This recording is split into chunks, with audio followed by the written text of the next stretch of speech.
Seperti dinyatakan dalam Al-Quran, Subhanalladzi asra bi'abdihi lailan minal masjidil harami ilal masjidil aqsa. Saya bertanya kepada Pak Afkar, ada yang nganter nggak? Ada yang nganter nggak keberangkatan? Nggak ada. Nah, ketika pulang ada yang jemput nggak? Kalau tidak ada yang melihat. Nabi Musa membelah lautan, umatnya melihat. Nabi Isa menghidupkan orang yang mati, umatnya melihat.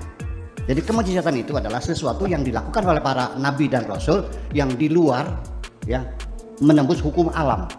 Artinya yang tidak bisa dilakukan secara normal, itu namanya mujizat. Nah, kalau nggak ada yang lihat gimana? Makanya ketika orang mengatakan itu bukan mujizat, ya silahkan, nggak ada masalah. Kalau mengatakan itu mujizat, ya silahkan, nggak ada masalah, tidak kafir, tidak murtad. Begitu paham saya. Kemudian apakah Nabi Musa itu menginterupsi perintah Tuhan kepada Nabi Muhammad? Saya mau nanya, pangkatnya tinggi mana sih Allah dengan Nabi Musa? Kok bisa menginterupsi? Itu kan persoalannya. Apakah mungkin Allah menyuruh seseorang di luar kemampuannya? Ada standar ketuhanan, la yukallifullahu nafsan illa usaha. Jadi artinya cerita Isra Mi'raj dengan rincian naik turun itu, ya mau percaya silakan, nggak juga silakan. Yang penting yang kita percayai yaitu kewajiban sholat 5 waktu. Itu saja persoalannya. Jadi begini, ini di dalam kita bermain akidah, ya, berbicara akidah, kadang-kadang orang tidak jelas. Bagi saya begini aja, ada yang wajib dipercayai, ada yang tidak boleh dipercayai, ada yang bebas, boleh percaya, boleh tidak. Memperingati Isra Mi'raj, salah satu peristiwa agung dalam sejarah kehidupan Nabi kita Muhammad sallallahu alaihi wasallam. Memperingati Isra Mi'raj tidak lain adalah salah satu cara kita dalam mengenang sekaligus menarik ibrah atau pelajaran dari peristiwa agung itu.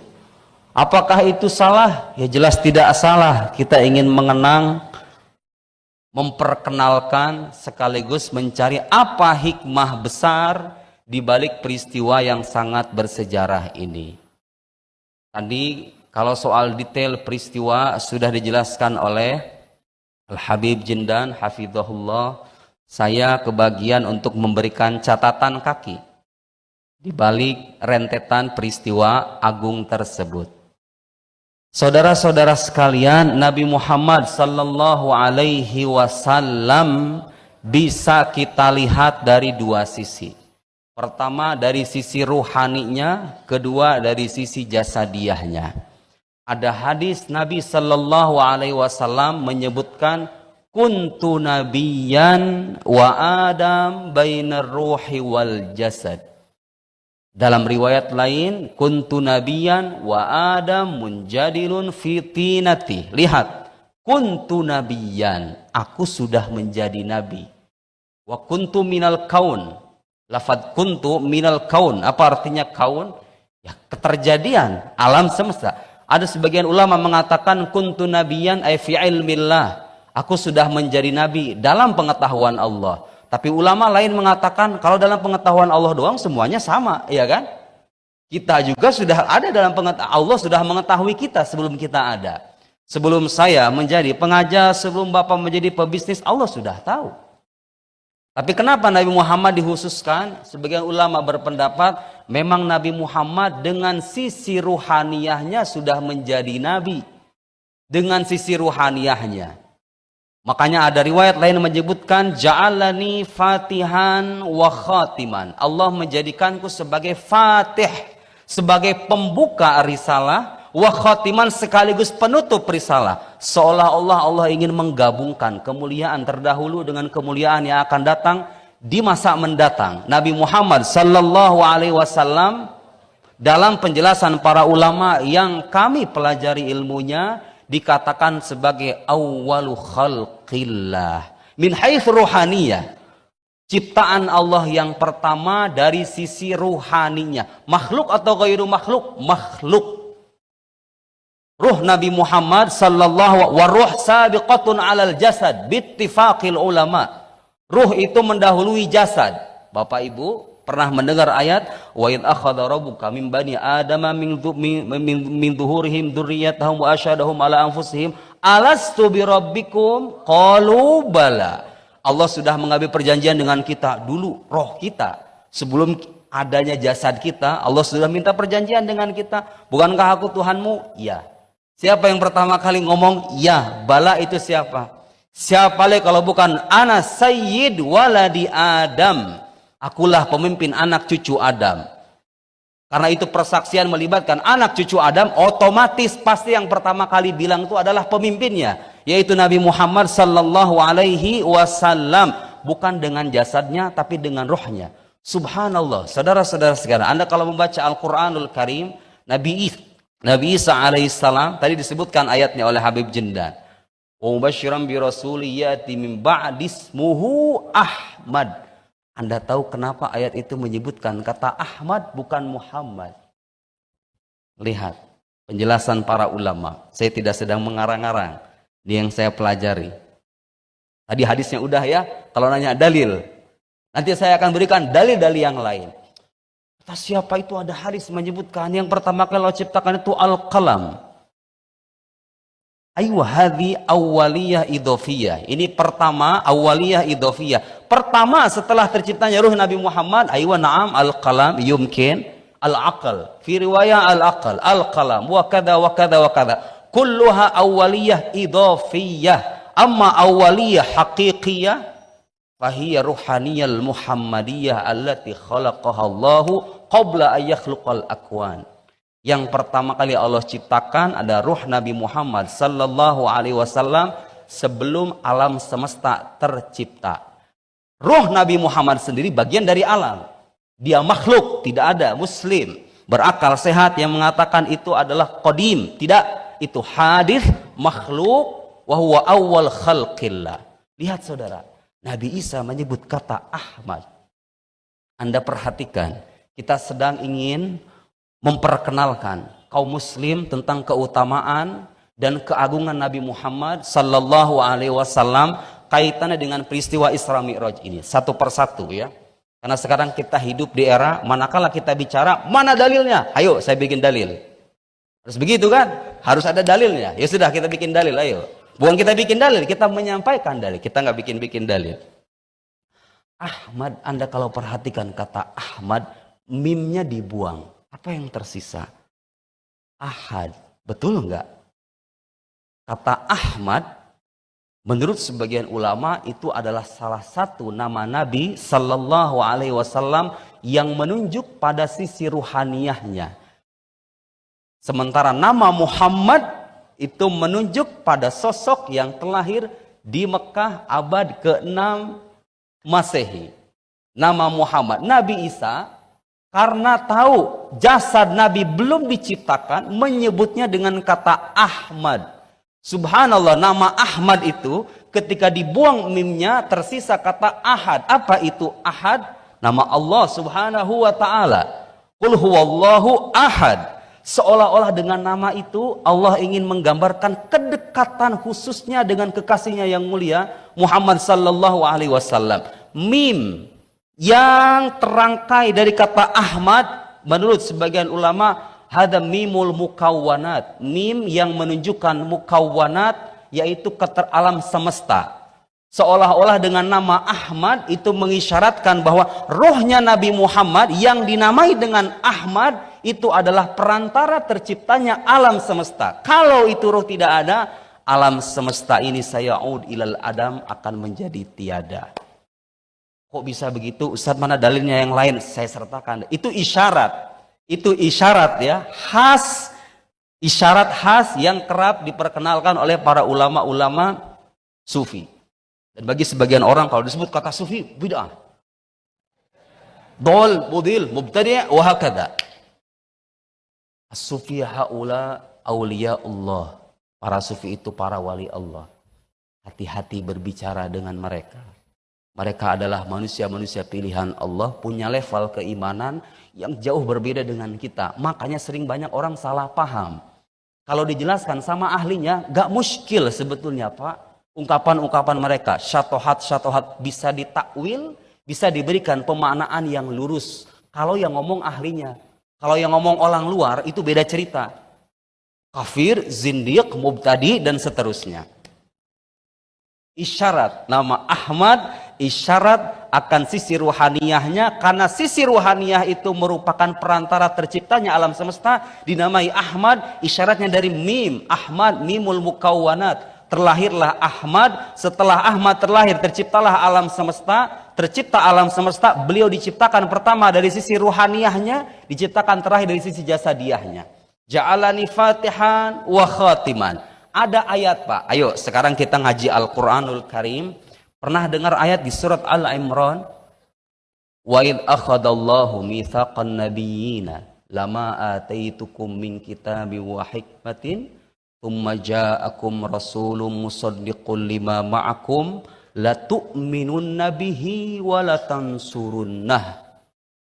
Ketika Allah mengambil perjanjian dengan para nabi. Hayo, perjanjian di mana ini? Nabi belum ada semuanya. Dengan ruhnya mereka. Betul? Allah mengambil perjanjian. Lihat, wa idza akhadallahu mitsaqan nabi wa idza akhadallahu mitsaqan nabi lama ataitukum min kitabi wa hikmah. Manakala aku berikan kepada kalian kitab dan hikmah. Tsumma ja'akum rasulun musaddiqun lima ma'akum. Kemudian datang seorang rasul yang membenarkan ajaran kalian.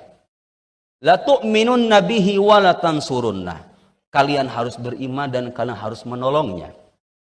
Qala, Allah berkata, aqartum wa akhadtum ala dzalikum isri. Kalian mengakui perjanjian itu? Perjanjian denganku menyangkut hal itu? Qalu aqrarna. Qala fashhadu. Lihat, Pak. Qala fashhadu, kata Allah, bersaksilah, saksikanlah. Allah enggak mengatakan kalian adalah orang-orang yang bersaksi itu. Subhanallah, ayat itu ditutup dengan ungkapan wa ana ma'akum minasyahidin. Lihat, subhanallah, Allah menyebut dirinya wa ana, aku bersama kalian bersaksi akan kenabian yang sosok agung itu, nabi terakhir, nabi akhir zaman. Kalau kalian berjumpa dengan rasul itu, kalian harus beriman dan menolongnya. Allah ketika mengatakan kalian semuanya menjadi saksi. Lihat, Pak, betapa agungnya kedudukan Nabi kita Muhammad sallallahu alaihi wasallam, sampai-sampai dikatakan wa ana, aku kata Allah, ma'akum, bersama kalian, minasyahidin. Subhanallah, hada yadul alal azamah, menunjukkan keagungan al-faiqah yang luar biasa. Lanjutannya apa? Fa in tawallau faman tawalla ba'da dzalika faulaika humul fasiqun afa ghaira dinillahi yabghun walahu aslama man fis samawati wal ard. Lihat, kepadanyalah berpasrah semua yang di langit, apa-apa yang di langit dan apa-apa yang di bumi. Perhatikan, semuanya makhluk pasrah kepada Allah. Yang di langit, yang di bumi pasrah. Anda tahu siapa makhluk yang diperintahkan dalam Al-Quranul Karim, satu-satunya makhluk yang diperintahkan dalam Al-Quran untuk mengatakan ana awwalul muslimin? Siapa itu? Nabi Muhammad sallallahu alaihi wasallam. Ternyata Al-Quran sendiri mengafirmasi bahwa makhluk yang pertama kali berpasrah kepada Allah itu adalah Nabi Muhammad sallallahu alaihi wasallam. Mana dalilnya? Qul inna sholati, katakanlah kepada Nabi Muhammad, inna sholati wa nusuki wa mahyaya wa mamati lillahi rabbil alamin la syarika lahu wa bidzalika umirtu wa ana awwalul muslimin. Ana awal. Pernah Anda menjumpai ayat dalam Al-Quran disebutkan ana awwalul muslimin? Sebagian ulama mengatakan naam, Nabi Muhammad itu awal muslimin min hadhil ummah. Ulama lain mengatakan la huwa awwalul muslimin alal itlaq. Yang pertama kali berpasrah diri kepada Allah adalah Nabi Muhammad. Ayat tadi mengatakan semua makhluk berpasrah kepada Allah. Berarti kalau begitu makhluk pertama itu siapa? Ruhnya Nabi Muhammad, bukan jasad. Sudah pasti bukan jasad. Sudah pasti bukan jasad, tapi dengan ruhnya. Waruhu sabiqatun alal jasad. Makhlukatun qabla khalqil jasad. Diciptakan sebelum terciptanya jasad. Jadi supaya kita tahu, Bapak Ibu sekalian, Nabi Muhammad sallallahu alaihi wasallam itu yang mengawali risalah sekaligus mengakhiri risalah. Usia 40 itu bukan pertama kali menjadi nabi. Kan tadi hadis yang mengatakan kuntu nabiyan wa adam bainar ruh wal jasad. Ditampakkan oleh Allah di usia 40. Tapi kenabiannya mutahaqqiqatun bitahaqqaqir ruh. Baru pertama nggak dengar beginian ya. Baru pertama ya. Itu ayat Al-Quranul Karim. Itu isyarat. Wajib nggak Pak diimani yang beginian? Tidak termasuk usulul aqaid. Tidak termasuk akidah pokok. Yang mau percaya silahkan. Tidak percaya tidak mengurangi keimanan. Tapi jangan menyesat-nyesatkan. Karena tidak ada yang mustahil. Betul tidak? Apalagi beliau sayyidul khalq. Sayyidul awalin wal akhirin. Pemimpin generasi masa lampau. Pemimpin generasi yang terakhir, pemimpin makhluk sayyid waladi Adam. Bukan hal yang mustahil jika dikatakan bahwa rohnya adalah ruh yang pertama kali Allah ciptakan. Nabi Muhammad sallallahu alaihi wasallam dalam peristiwa Isra Mi'raj tadi ayat Al-Qur'an, lihat bagaimana mengambil perjanjian, Allah mengambil perjanjian dengan para nabi supaya mereka kalau berjumpa dengan Rasul yang agung itu untuk beriman dan menolongnya, membelanya. Di peristiwa Isra Mi'raj beliau juga mengimami para anbiya di Baitul Maqdis. Beliau menjadi imam bagi para nabi sebagai isyarat bahwa nabi kita itu bukan cuma sebatas nabi, tapi imamnya para nabi. Imamnya para nabi sehingga gara-gara kita bernasab, berkaitan dengan nabi yang paling agung di sisi Allah, kita menjadi kuntum khairu ummatin ukhrijat linnas. Kalian menjadi umat terbaik. Terbaik gara-gara kenapa? Ya gara-gara kita jadi umatnya Nabi Muhammad sallallahu alaihi wasallam. Tidak cukup saya menyertakan dalil-dalil panjang, itu ada tesis tersendiri, Pak.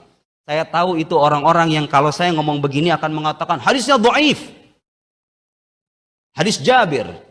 Juga jadikan alasan hadis Jabir, ya suka jadikan alasan bahwa kalau dikatakan ruhnya Nabi Muhammad adalah makhluk pertama, sandarnya hadis Jabir. Hadis Jabir dhaif. Aywa na'am, hadis dhaif, walakin yujad ahadis ukhra.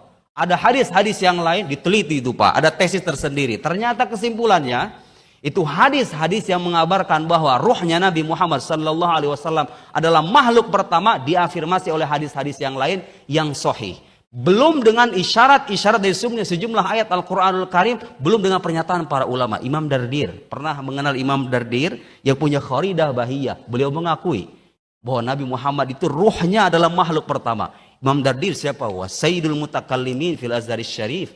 Itu seorang ahli akidah luar biasa. Imam Dardir, Imam Dasuki, Hasyiatul Dasuki ala Ummil Barahin. Imam Laqani yang punya Jauharatut Tauhid mengakui itu.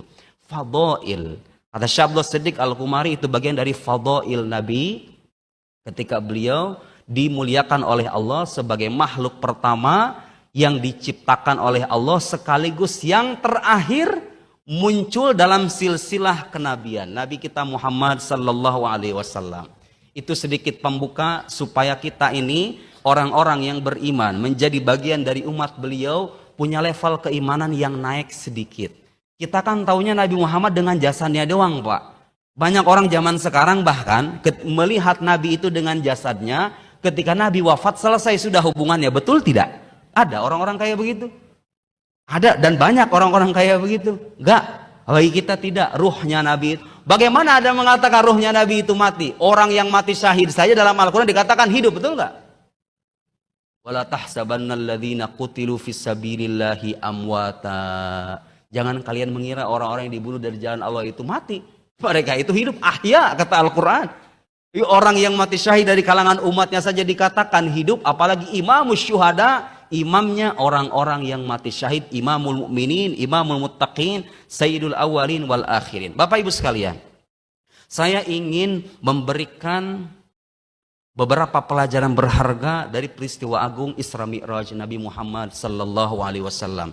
Yang satu berkaitan dengan akidah, yang satu lagi berkaitan dengan pesan moral untuk kehidupan kita bersama. Dari sisi akidah saya ingin mengoreksi kesalahpahaman sebagian orang termasuk ustadz-ustadz yang suka saya dengar ceramahnya.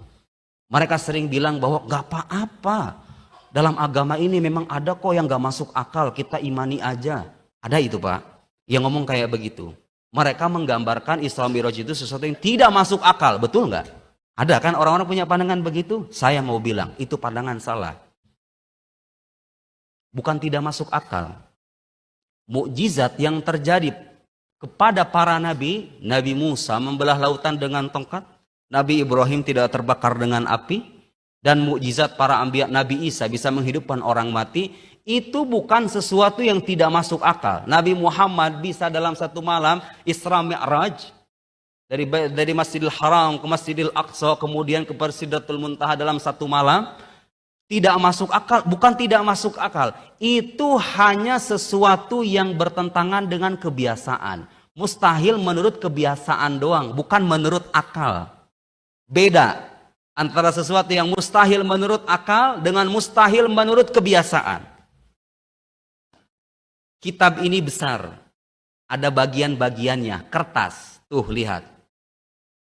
Saya kira dari ujung ke ujung semuanya akan sepakat bahwa bagian buku ini, kertas ini lebih kecil dari keseluruhannya. Betul nggak? Betul, semua sepakat itu. Kalau ada orang mengatakan enggak, bagian dari buku ini lebih besar dari keseluruhan bukunya, masuk akal itu? Itu namanya yang tidak masuk akal. Karena itu bertentangan dengan hukum akal. Hukum akal yang bersifat pasti, yang mengatakan al-kul a'dham minal juz'a. Keseluruhan lebih besar dari sebagian. Masuk akal, Pak, kalau ada orang bilang angka 4 lebih besar dari angka 8. Bisa Anda mengatakan angka 4 lebih besar dari 8? Bisa? Ada di dunia ini angka 4 lebih besar dari 8? Tidak ada. Gak masuk akal. Kenapa gak masuk akal? Bertentangan dengan hukum akal. Lihat, banyak orang di luar sana mengira kalau ada kejadian aneh, entah itu mukjizat, entah itu karomah, dia sangkanya gak masuk akal lah kayak begitu. Padahal bukan gak masuk akal. Memang akalnya yang lemah, yang tidak memahami hukum akal. Hukum akal yang bersifat pasti seperti yang tadi saya sebut, atau hukum kontradiksi. Saya nggak bisa Bapak mengatakan ini buku sekaligus ini bukan buku. Bisa? Bisa Anda mengatakan ini buku sekaligus bukan buku? Bisa? Nggak masuk akal itu. Kenapa nggak masuk akal? Bertentangan dengan hukum akal. Semua mukjizat Nabi, kalau nanti nemu cerita-cerita aneh menyangkut Nabi kita, menyangkut para aulia, para kekasih Allah Subhanahu wa Ta'ala, itu bukan sesuatu yang tidak masuk akal. Itu hanyalah sesuatu yang mustahil menurut kebiasaan, tapi mungkin secara akal. Karena tidak bertentangan dengan hukum akal. Dia hanya bertentangan dengan kebiasaan, bukan bertentangan dengan hukum akal. Catat ini baik-baik. Karena banyak orang di luar sana meninggalkan agama bahkan ketika mencerna, Isa itu ketemu di langit dengan Nabi Adam, dengan Nabi Yahya, dengan Nabi Isa, dengan Nabi Idris, Nabi Yusuf, Nabi Harun, Nabi Musa, Nabi Ibrahim. Katanya Nabi begitu kan, berjumpa dengan para Nabi di langit itu. Bisa itu kayak begitu, masuk akal gitu dalam semalam itu. Subhanallah, logika yang dimainkan orang kafir dulu sama dengan orang zaman sekarang, betul gak? Orang dulu, orang-orang Abu Jahal itu, dan orang-orang kafir mendustakan Nabi. Sekarang ada orang mendustakan Nabi tapi dengan gaya bahasa agak ilmiah. Itu bukan peristiwa historis. Padahal intinya bohong kan pada akhirnya. Kalau tidak historis berarti bohong dong. Lihat orang zaman sekarang itu hanya fiksi saja. Itu hanya, ya kalau fiksi dongeng dong namanya. Sama aja, apa bedanya dengan Abu Jahal Anda? Subhanallah, Abu Bakar As-Siddiq dan para sahabat yang beriman kepada Rasulullah Sallallahu Alaihi Wasallam, akal mereka sehat. Mereka tahu bahwa yang memperjalankan Nabi Muhammad itu adalah Allah, bukan karena kehebatan dirinya, makanya mereka langsung membenarkan. Secara akal itu tidak mustahil. Itu hanya mustahil menurut kebiasaan, tidak mustahil menurut akal. Karena itu kalau Anda menolak cerita semacam itu, jangan mengatasnamakan akal, karena akal tidak menentang. Akal memungkinkan. Akal memungkinkan datang kabar terpercaya mengabarkan itu terjadi. Mau tidak mau kita harus menerima. Jadi menyangkut hal-hal gaib, menyangkut peristiwa-peristiwa di masa lampau, cara mengukur kebenarannya dengan apa? Dilihat sumbernya. Yang ngomong Isra Mi'raj itu siapa? Cerita masyarakat itu? Dongeng-dongeng masyarakat jahiliyah dulu? Atau jangan-jangan itu wahyu dari Allah Subhanahu wa Ta'ala, Al-Quran dan Sunnah yang sahih? Kalau itu terbukti sumbernya terpercaya, Al-Quranul Karim dan Sunnah, akal kita memungkinkan, berarti itu peristiwa benar. Dari mana landasannya? Karena sumbernya terpercaya. Tuhan tidak mungkin berbohong dan mengabarkan novel, sesuatu yang tidak faktual kepada hamba-hambanya. Begitu ya, itu satu, harus dikoreksi. Jadi Isra Mi'raj bukan sesuatu yang bertentangan dengan akal, dia hanya bertentangan dengan kebiasaan. Segala sesuatu yang bertentangan dengan kebiasaan pada hakikatnya mungkin menurut akal. Kecuali kalau dia terbukti benar-benar bertentangan dengan hukum akal. Itu satu. Yang kedua Bapak Ibu sekalian, karena waktunya terbatas, saya kira sampai jam 10 ya Bapak ya. Betul atau tidak? Sampai jam 10. Perlu tambahan sedikit? Gak apa-apa. Malam Sabtu ya, libur. Ya. Subhanallah, saya membawakan kitab, tapi ini kitab kalau saya baca agak kepanjangan, saya ingin berikan ringkasan-ringkasannya aja. Bapak Ibu sekalian, Anda tahu kapan peristiwa Isra Mi'raj itu terjadi? Itu terjadi setelah Nabi Sallallahu Alaihi Wasallam mengalami ujian hidup yang sangat berat. Apa di antara ujian hidupnya? Fil amil ashir minal bi'tha an-nabawiyah asy-syarifah, tahun 10 kenabian. Beliau kehilangan 2 kekasihnya di luar rumah, di dalam rumah. Subhanallah, dua-duanya dalam 1 tahun yang sama. Di dalam rumah ada seorang perempuan yang mulia, ibunda kita Khadijah radhiyallahu anha wa alaihas salam. Sayyidah Khadijah wafat fil amil ashir minal bi'tsah nabawiyah syarifah. Kemudian Abu Thalib yang menjaga Nabi Muhammad di luar, yang membentengi, sehingga ketika orang-orang kafir itu tahu Abu Thalib gak masuk Islam, mereka gak berani sembarangan sama Nabi Muhammad. Ketika Abu Thalib wafat, Sayyidah Khadijah wafat, orang kafir semakin kurang ajar. Karena bentengnya sudah hilang. Jadi orang-orang kafir itu Pak, gak berani melukai Nabi secara brutal, karena masih menghormati Abu Thalib. Karena dalam pandangan mereka, Abu Thalib bagian dari mereka. Makanya ada sebagian ulama menyebutkan Abu Thalib, nih saya yakin, ini pasti akan dipotong nih. Sebagian ulama berpandangan, tapi ada bukunya, ada kitabnya. Asnal Matalib fi Najat Abi Thalib, karangan Zaini Dahlan. Sebagian ulama ada setuju atau tidak setuju. Sebagian ulama berpendapat Abu Thalib itu sebetulnya mukmin, dia itu beriman dengan hatinya, walakinahu ghairu muslim. Tapi nggak berislam dalam arti memproklamirkan keislamannya. Nah, dilihat dari rekam jejak kehidupannya, itu senantiasa membela Nabi. Beliau sengaja tidak mengucapkan 2 kalimat syahadat di hadapan umum, karena kalau dia masuk Islam, orang kafir akan semakin kurang ajar sama Nabi. Dengan cara begitu, Abu Thalib bisa melindungi Nabi dalam sepanjang hayatnya. Tentu ada perbedaan penafsiran. Innaka la tahdi man ahbabta. Nahnu na'lam hadhil ayat. Nah, kita tahu ayat itu, tapi ulama punya banyak penafsiran. Kita hormati pendapat ulama. Ulama mengatakan, ada yang mengatakan Abu Thalib itu kalaupun masuk neraka tidak akan diabadikan. Karena ada dalail, ada bukti-bukti keimanan di balik rekam jejak kehidupannya. Terlepas dari itu, Abu Thalib adalah orang yang disayangi oleh Nabi.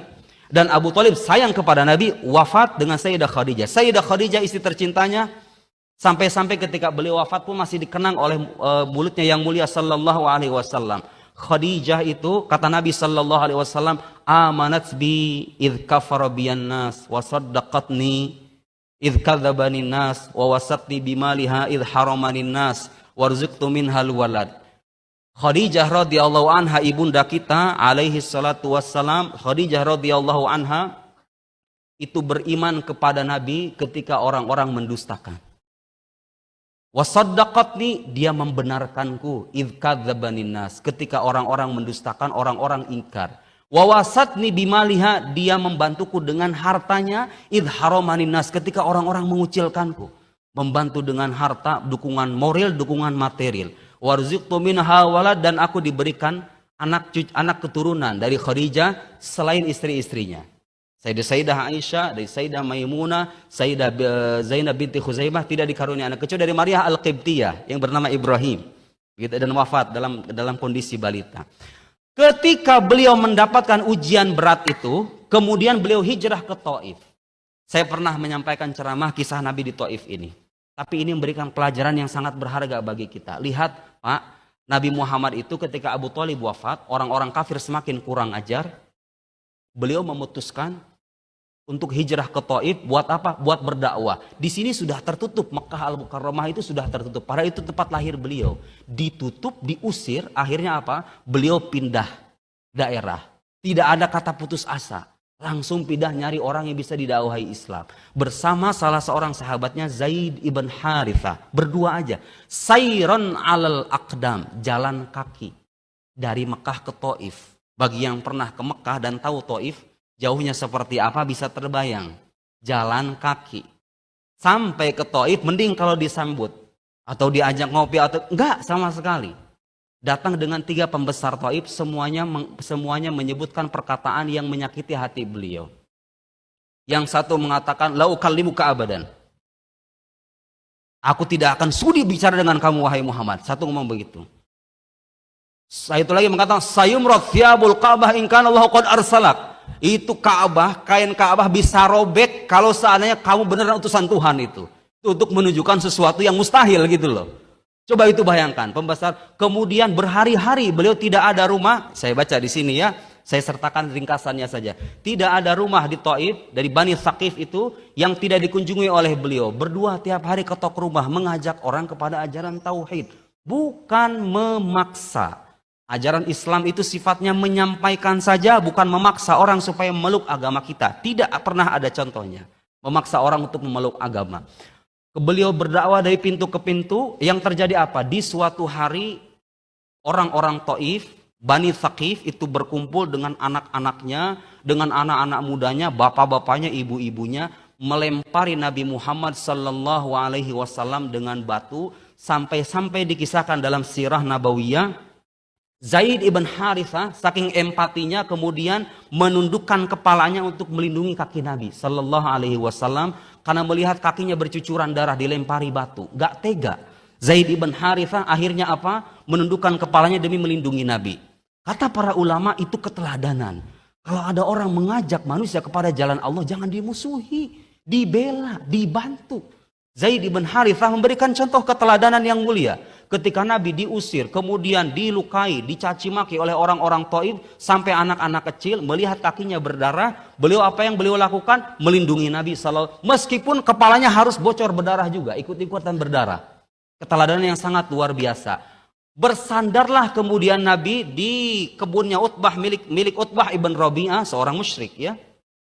Bersandar di kebun dalam keadaan lemah dan tidak berdaya.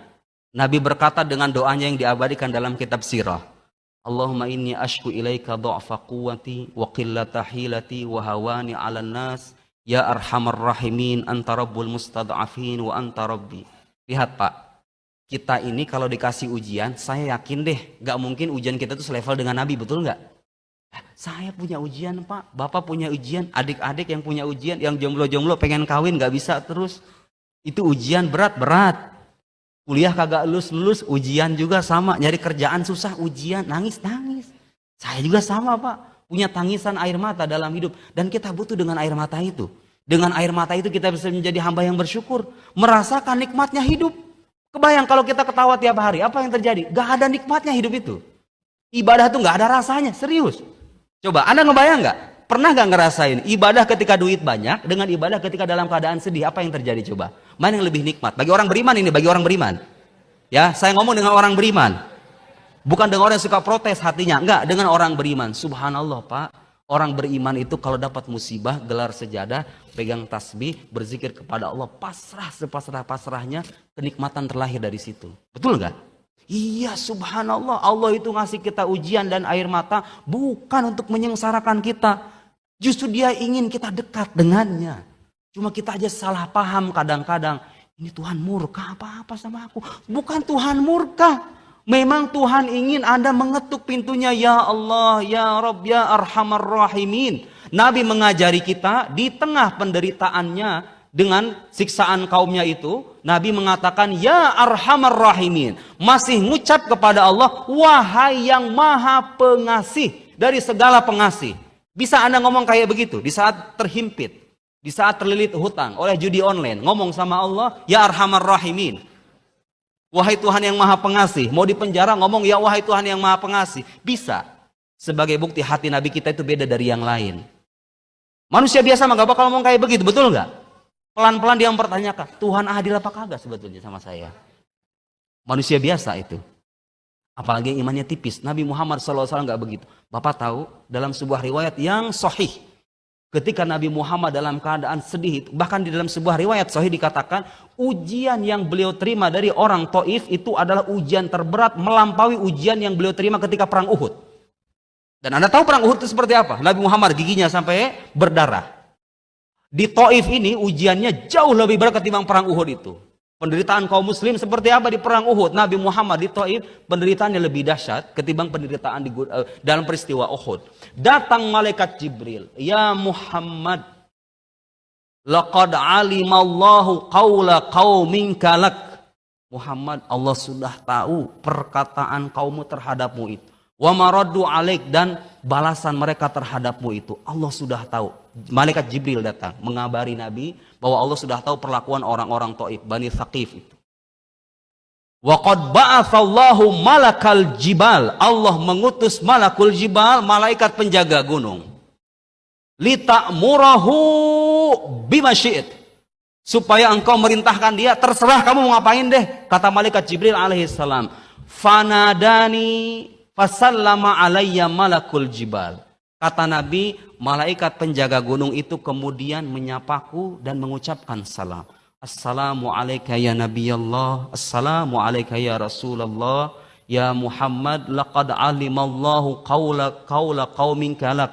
Wahai Muhammad, utusan Allah, Allah sudah tahu perkataan kaummu terhadapmu itu seperti apa. Wa qad ba'athani ilaika rabbuk, Allah Tuhanmu mengutusku untukmu. Lita'murani amrak, supaya engkau memerintahkanku dengan perintahmu. Wa bima syi'ta, terserah kamu mau apa saja. In syi'ta an utbiqa alaihim al-akhshabain fa'alt. Kata malaikat penjaga gunung, Pak, kalau seandainya kamu mau, wahai Muhammad utusan Allah, wahai kekasih Allah, kalau engkau mau, akan aku timbahkan al-akhshabain, 2 gunung yang melintang di Taif itu, kalau mau ditumpahin ke mereka semuanya, bisa, akan aku lakukan. Kata malaikat penjaga gunung. Subhanallah, Nabi Muhammad sallallahu alaihi wasallam mendapatkan tawaran begitu, Pak. Apa jawabannya? Bal arju ayyukhrijallahu min aslabihim may ya'budullaha la yusyriku bihi syai'a. Tidak usah. Justru aku berharap agar kelak Allah mengeluarkan dari tulang sulbi mereka orang yang akan menyembah Allah dan tidak menyekutukannya. Subhanallah, itu bukan hati manusia biasa, Pak. Dari kisah itu aja kita udah tahu itu Nabi beneran. Gak mungkin manusia normal kayak begitu, betul gak? Anda kadang bermusuhan dengan tetangga saja udah nyumpah-nyumpahin kan, mati lu sekalian. Kan begitu kalau kita nih manusia normal, tetangga doang yang cuma konflik gara-gara tanah sepetak 2 petak gitu doang, itu bisa-bisa kita nggak tegur sapa selama 1-2 tahun. Kadang-kadang kita nyumpahin keturunannya, durhaka 7 keturunan kita nyumpahin orang. Kadang-kadang Nabi Muhammad sallallahu alaihi wasallam sebagai bukti bahwa hatinya itu adalah hati seorang nabi, tidak ada perasaan semacam itu. Subhanallah, Pak, kalau kita baca Al-Quran, Nabi itu semuanya orang mulia ya, hatinya mulia semuanya. Cuma pada akhirnya tetap aja beda itu, Nabi itu. Anda pernah mendengar doanya Nabi Nuh kepada kaumnya? Rabbila tadar alal ardi minal kafirina dayyara, innaka intadharhum yudillu ibadaka wala yalidu illa fajiran. Aywa, lihat Nabi Nuh meminta kepada, karena Nabi Nuh melihat kaumnya sudah tidak ada harapan lagi, begitu. Sudah tidak ada harapan lagi, minta sama Allah supaya dimusnahkan semuanya.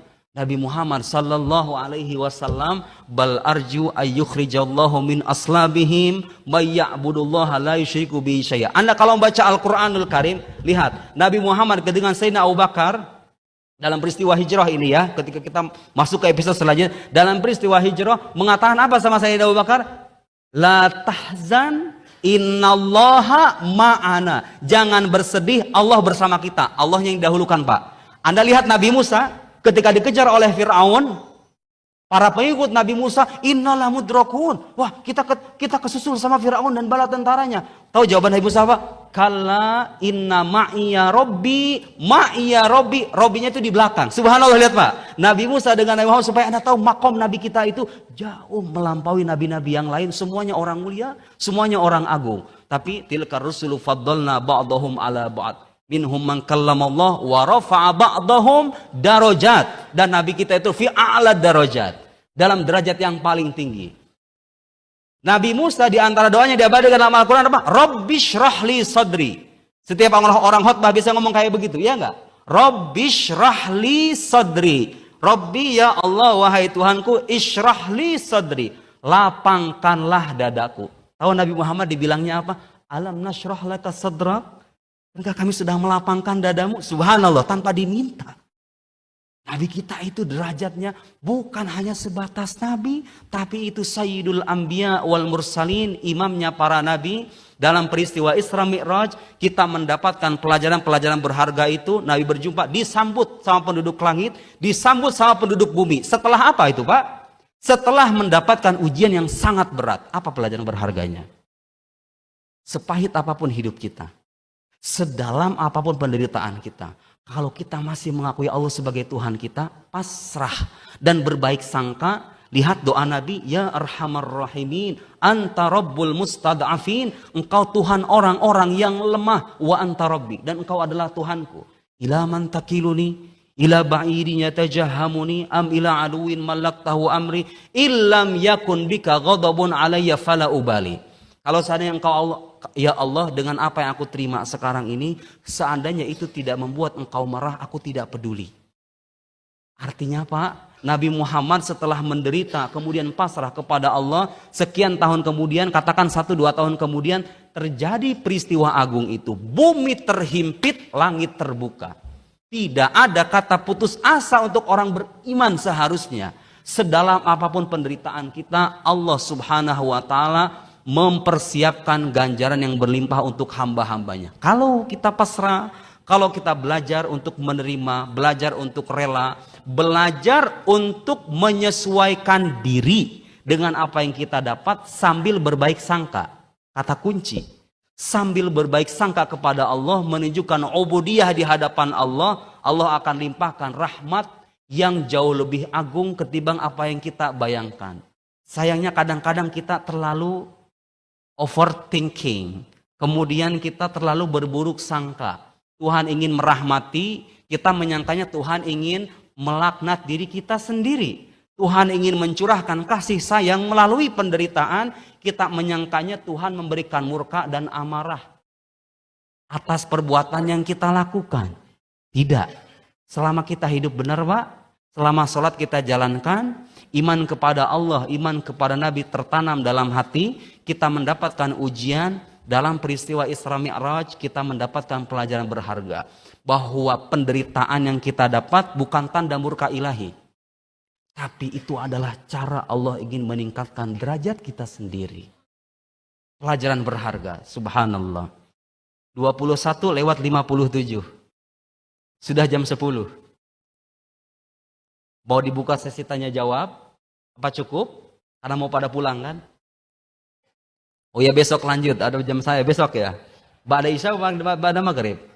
Ba'da Maghrib. Saya 3 jam dari Rajak Pak datang ke sini. Tidak ada yang menyatukan kita kecuali satu. Al-iman wa hubbun Nabi sallallahu alaihi wasallam.